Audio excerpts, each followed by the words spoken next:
ভারত সরকারের প্রচ্ছন্ন মদদেই বাংলাদেশের ক্ষমতাচ্যুত আওয়ামী লীগের সাবেক মন্ত্রী, এমপি ও দলের বিভিন্ন পদধারীরা যে কলকাতায় রয়েছেন সে ইঙ্গিত ফাঁস করে দিয়েছেন পশ্চিমবঙ্গের মুখ্যমন্ত্রী মমতা বন্দ্যোপাধ্যায়। বৃহস্পতিবার কলকাতার নিউ টাউনে এক অনুষ্ঠানে বাংলায় কথা বললে বাংলাদেশি তকমা দেয়া ও বাঙালি হেনস্থার প্রসঙ্গে বলতে গিয়ে মমতা বলেন, ভারত সরকার তো আমাদের অতিথি হিসেবে কয়েকজনকে রেখেছেন, আমি কি না বলেছি? যদিও আশ্রয়ের কারণ হিসেবে পার্শ্ববর্তী দেশ বিপদে পড়েছে বলে উল্লেখ করেন তিনি।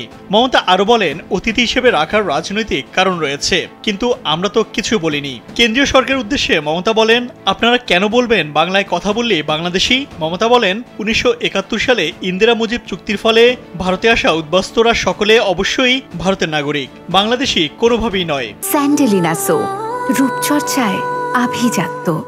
মমতা অভিযোগ করেন, বিজ্ঞপ্তি জারি করে বলা হচ্ছে বাংলা ভাষায় কথা বললেই রিপোর্ট করে দেওয়া হবে। ওরা জানে না বাংলা ভাষায় কথা বলা মানুষের সংখ্যা এশিয়ায় দ্বিতীয় আর বিশ্বে পঞ্চম। মমতা ব্যাখ্যা দিয়ে বলেন, বাংলায় বাংলাদেশি টান থাকতেই পারে, ওপারে বাংলায় তারা ছিলেন, এটা ভুলে গেলে চলবে না।